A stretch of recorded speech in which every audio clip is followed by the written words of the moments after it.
여러분, 혹시 이런 경험 있으신가요? 아침에 눈을 떴는데 몸이 천근만근이에요. 어젯밤에 푹 잤는데도 말이죠. 거울을 보니까 얼굴이 퉁퉁 부은 것 같고 머리카락이 빗질할 때마다 한 움큼씩 빠져나갑니다. 에이, 나이 들면 다 그렇지 뭐. 많은 분들이 이렇게 생각하세요. 그런데 말이죠. 정말 그게 다 나이 탓일까요? 오늘 제가 여러분께 꼭 들려드리고 싶은 이야기가 있어요. 바로 우리 목 안에 있는 작은 기관, 갑상선에 관한 이야기입니다. 제 환자 중에 한 분이 계세요. 올해 예순이신 오강탁님이라고 평소에 정말 부지런하신 분이었어요. 그런데 작년부터 이상하게 자꾸만 피곤하다고 하시더라고요. 요즘 왜 이렇게 기운이 없는지 모르겠어. 조금만 걸어도 숨이 차고 계단 오르기가 힘들어. 처음엔 운동 부족인 줄 알고 산책도 나가시고 헬스장도 등록하셨대요. 그런데 이상하게도 운동을 하면 할수록 더 피곤해지는 거예요.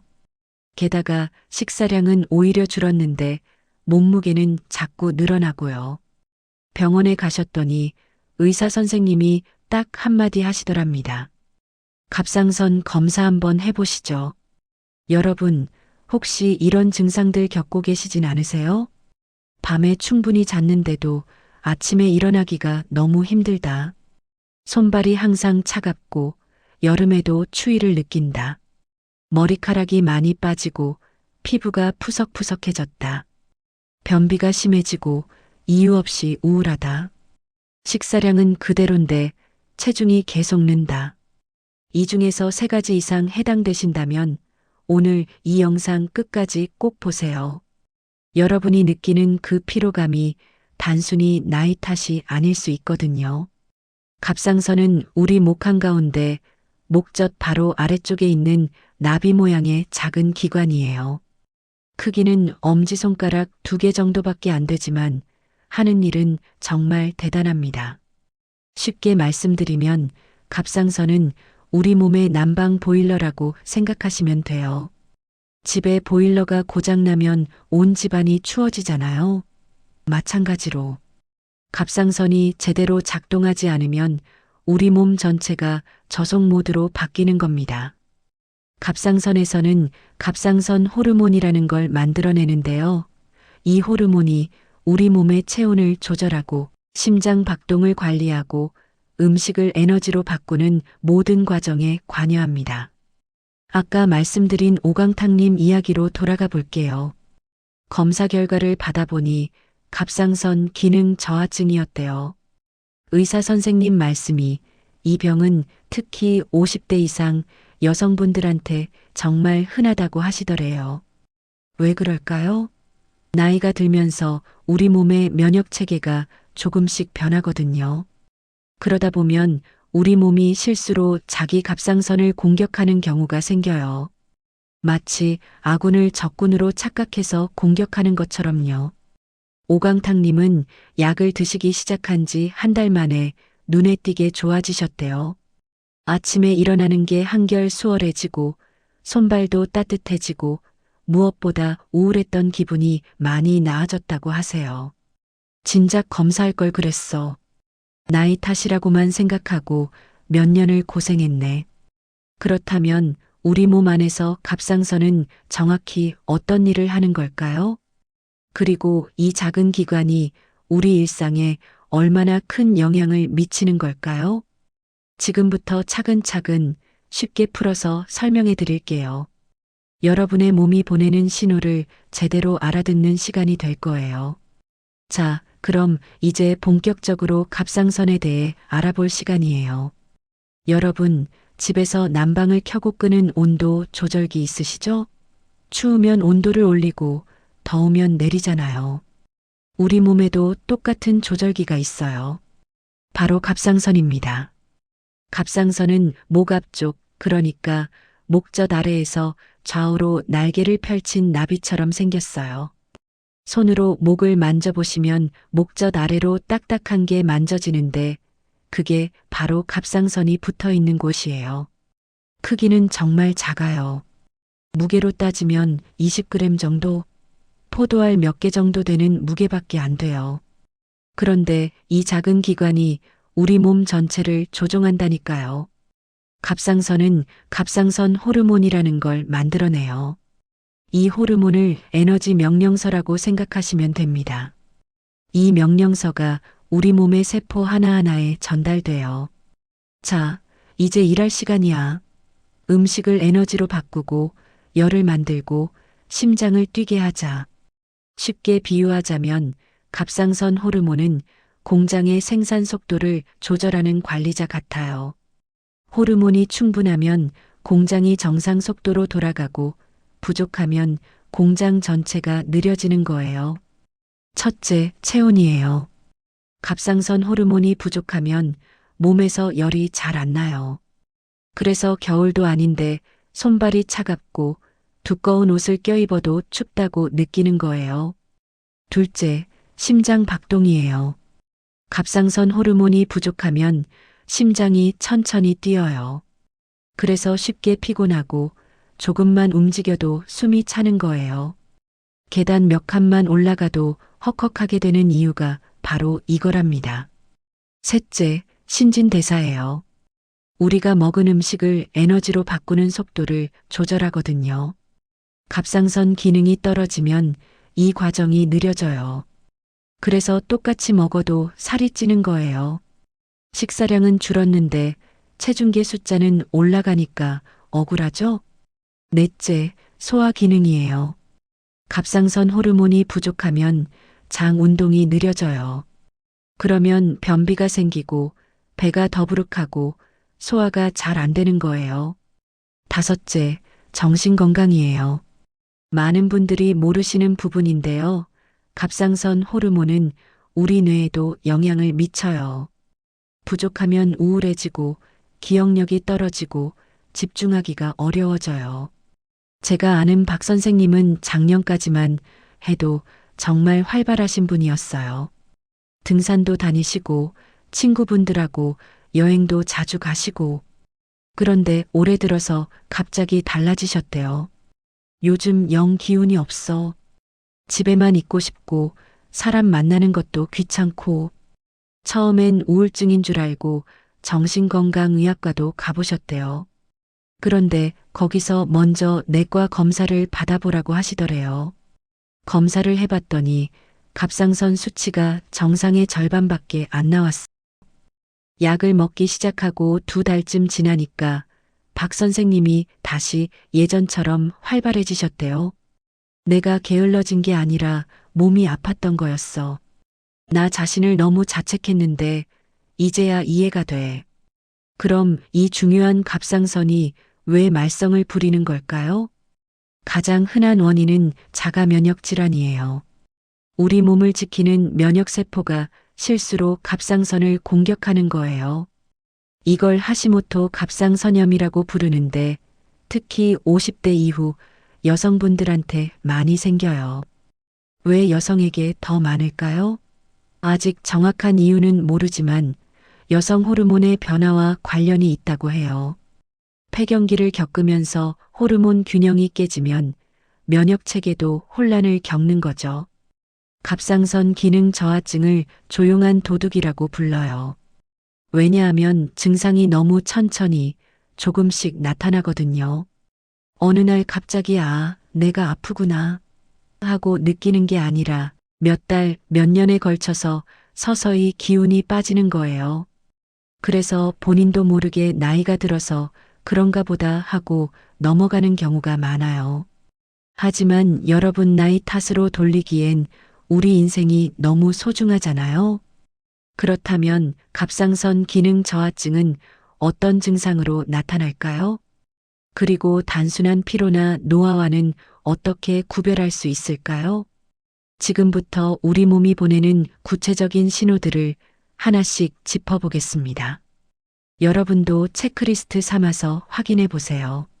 자, 이제 가장 중요한 부분이에요. 우리 몸이 보내는 경고 신호들을 알아보는 시간입니다. 여러분, 자동차 계기판에 빨간 불이 들어오면 바로 정비소 가시잖아요. 우리 몸도 마찬가지예요. 신호를 보내고 있는데 우리가 그걸 못 알아듣는 거예요. 첫 번째, 끝없는 피로감. 어제 일찍 잤는데도 아침에 일어나기가 너무 힘들어요. 낮에도 자꾸 졸려요. TV 보다가도 깜빡깜빡 졸아요. 이게 단순히 잠이 부족해서가 아니에요. 갑상선 호르몬이 부족하면 우리 세포가 에너지를 제대로 못 만들거든요. 그러니까 아무리 쉬어도 배터리가 충전이 안 되는 거예요. 제가 아는 한 분은 이렇게 말씀하셨어요. 하루 종일 안개 속에 있는 것 같았어요. 머리도 멍하고 몸도 무겁고. 두 번째, 추위를 정말 못 참아요. 여름인데도 긴팔을 입고 에어컨 바람만 쐬어도 추워서 떨어요. 손발은 항상 얼음장처럼 차갑고요. 제 친구 어머님은 한여름에도 두꺼운 양말을 신고 주무셨대요. 남편분이 더워 죽겠는데 왜 양말을 신고 자냐고 했는데 어머님은 발이 너무 차가워서 잠을 못 자겠다고 하셨대요. 세 번째, 체중이 자꾸 늘어요. 요즘 입맛도 없어서 잘 안 먹는데 살만 쪄요. 물만 마셔도 살이 찌는 것 같아요. 억울하죠? 열심히 운동해도 살이 안 빠지고 식사량을 줄여도 체중계 숫자는 그대로거나 오히려 올라가요. 이건 신진대사가 느려졌기 때문이에요. 네 번째, 피부와 머리카락 문제. 거울을 보면 깜짝 놀라요. 피부가 푸석푸석하고 화장이 잘 안 먹어요. 아무리 보습크림을 발라도 건조하고 각질이 일어나요. 머리카락은 더 심각해요. 빗질할 때마다 한 움큼씩 빠져나가요. 배수구가 머리카락으로 막힐 정도예요. 눈썹도 가늘어지고 특히 눈썹 바깥쪽 끝이 없어지는 분들이 많아요.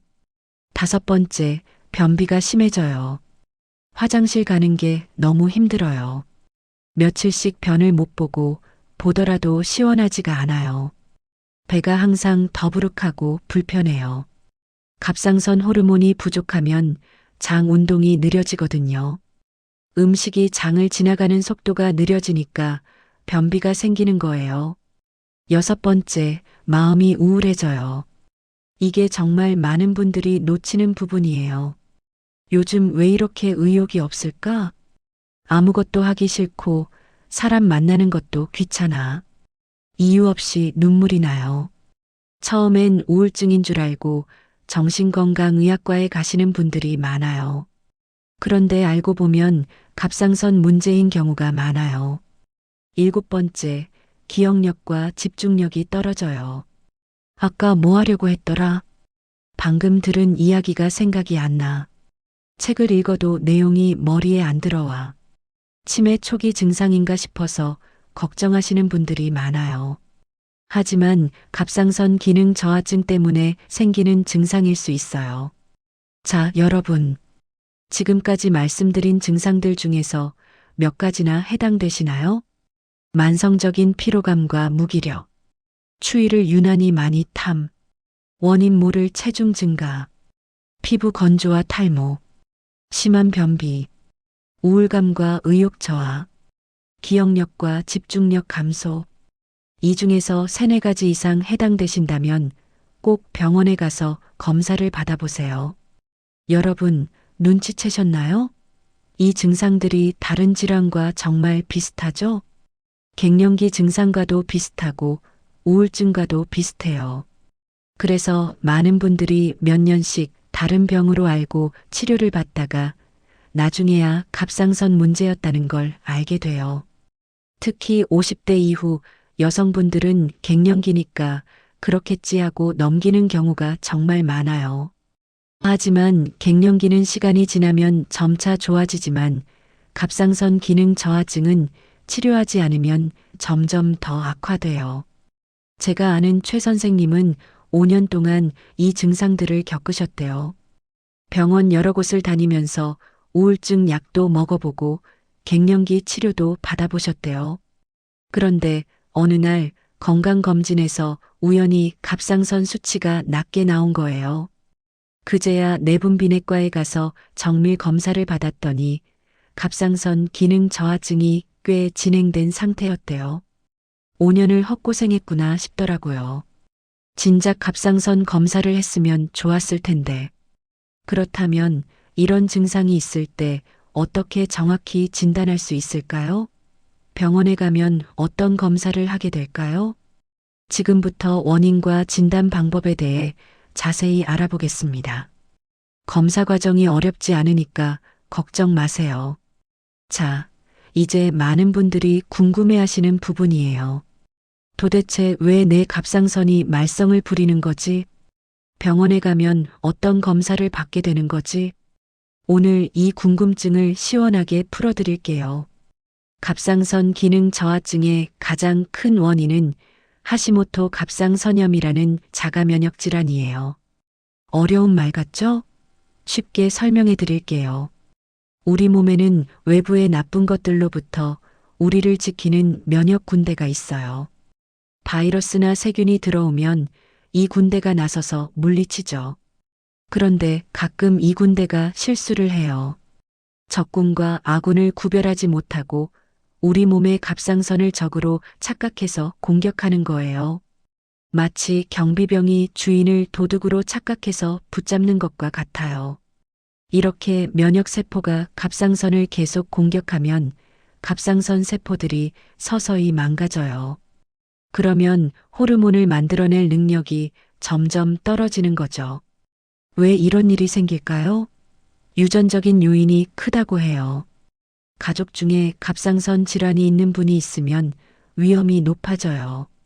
그리고 특히 50대 이후 여성분들에게 많이 생겨요.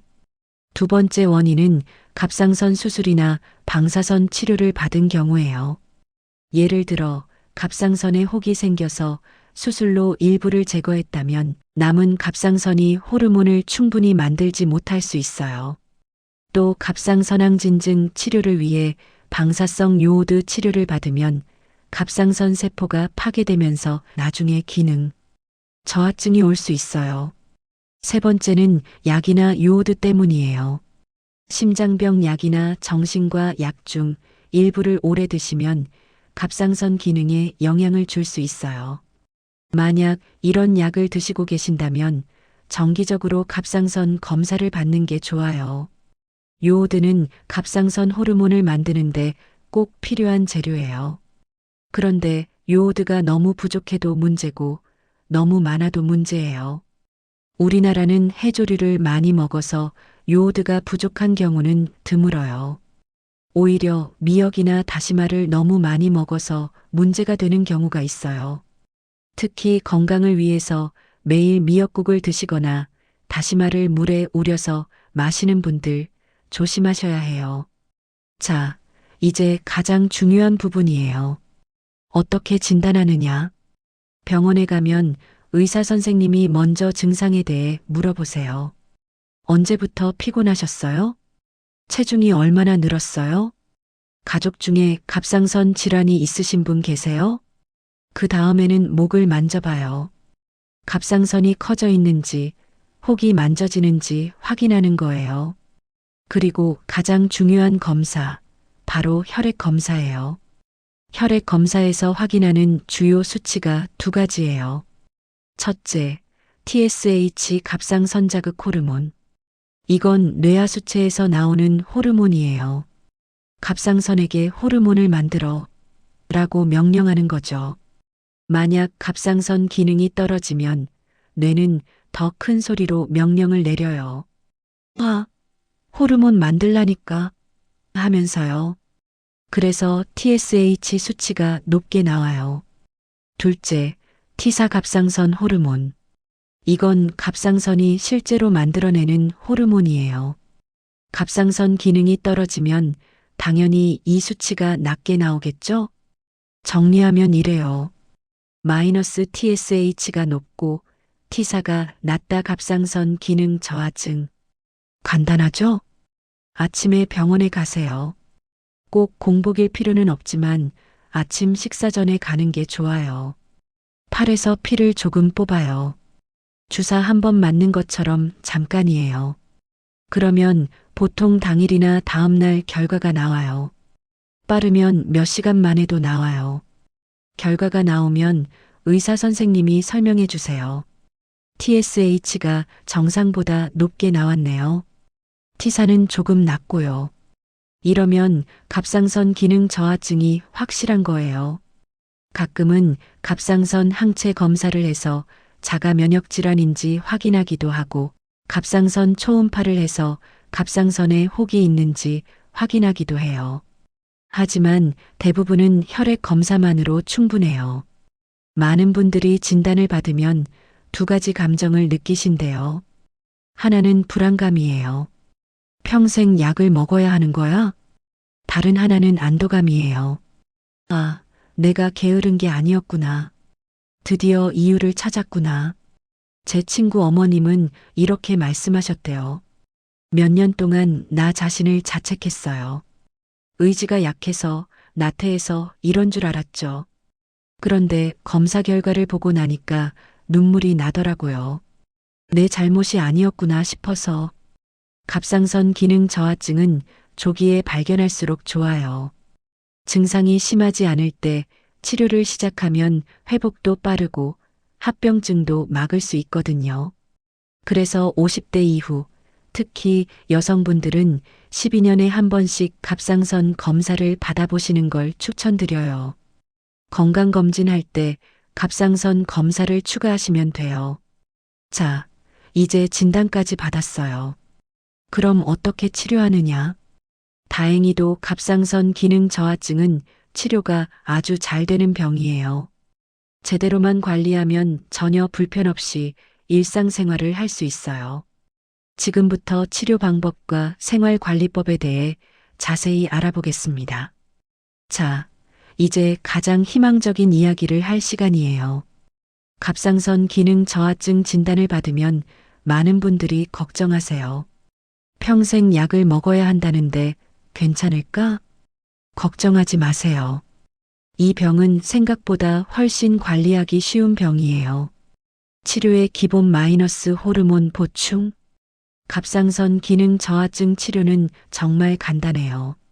부족한 갑상선 호르몬을 약으로 보충해 주는 거예요. 약 이름은 레보티록신이라고 해요. 이 약은 우리 몸이 원래 만들어야 하는 호르몬과 똑같은 성분이에요. 그래서 중독성도 없고 몸에 해롭지도 않아요. 마치 안경을 쓰는 것과 같아요. 안경을 쓴다고 눈이 더 나빠지는 게 아니라 잘 보이게 도와주는 거잖아요. 약 복용, 이렇게 하세요. 첫째, 아침에 일어나자마자 공복에 먹어요. 아침 식사 30분일 시간 전에 물과 함께 드시면 돼요. 둘째, 다른 약이나 영양제와는 시간 간격을 두세요. 특히 철분제, 칼슘제는 최소 4시간 간격을 두고 드세요. 셋째, 매일 같은 시간에 드세요. 깜빡했다면 생각났을 때 바로 드시면 돼요. 약을 먹기 시작하면 보통 24주 후부터 아침에 일어나는 게 조금 수월해졌네 하는 변화가 느껴져요. 68주 후 혈액 검사로 수치를 확인하고 안정되면 1년에 한 번씩만 검사하면 돼요. 생활관리 마이너스 이것만 기억하세요. 규칙적인 운동. 하루 30분씩 가벼운 산책이 최고예요. 너무 무리한 운동은 오히려 피로를 더할 수 있어요. 식단 관리. 미역, 다시마 같은 해조류는 일주일에 23번 정도만 적당히 드세요. 요오드가 너무 많으면 좋지 않거든요. 단백질과 신선한 채소 중심으로 드시고 가공식품은 줄이세요. 충분한 수면. 밤 11시 전에 주무시고 최소 78시간은 주무세요. 잠자리 들기 전 스마트폰은 자제하시고 가볍게 스트레칭 하시면 숙면에 도움이 돼요. 스트레스 관리. 마음을 편안하게 하는 취미 활동을 가져보세요. 그림 그리기, 노래 부르기, 친구들과 수다 떨기. 뭐든 좋아요. 정기적으로 병원에 가서 검사를 받는 게 중요해요. 우리 몸의 상태는 계속 변하니까요. 제 지인 중 한 분은 나 이제 괜찮아졌어 하고 약도 안 먹고 검사도 안 받으셨다가 1년 뒤 증상이 다시 심해졌대요. 꾸준함이 가장 중요해요. 여러분, 갑상선 기능 저하증은 제대로 관리하면 전혀 불편 없이 살 수 있어요. 제 친구 어머님은 이렇게 말씀하세요. 이제 약 먹는 거 습관이 돼서 양치질하듯 자연스럽게 먹게 되더라고요. 오늘 이 영상을 보시면서 나도 이런 증상 있는데 하신 분들 계시죠? 병원 한번 가보세요. 나이 탓이야 하고 넘기지 마세요. 손발이 차갑고 늘 피곤하고 이유 없이 우울하다면 그건 당신의 몸이 도와줘라고 말하고 있는 거예요.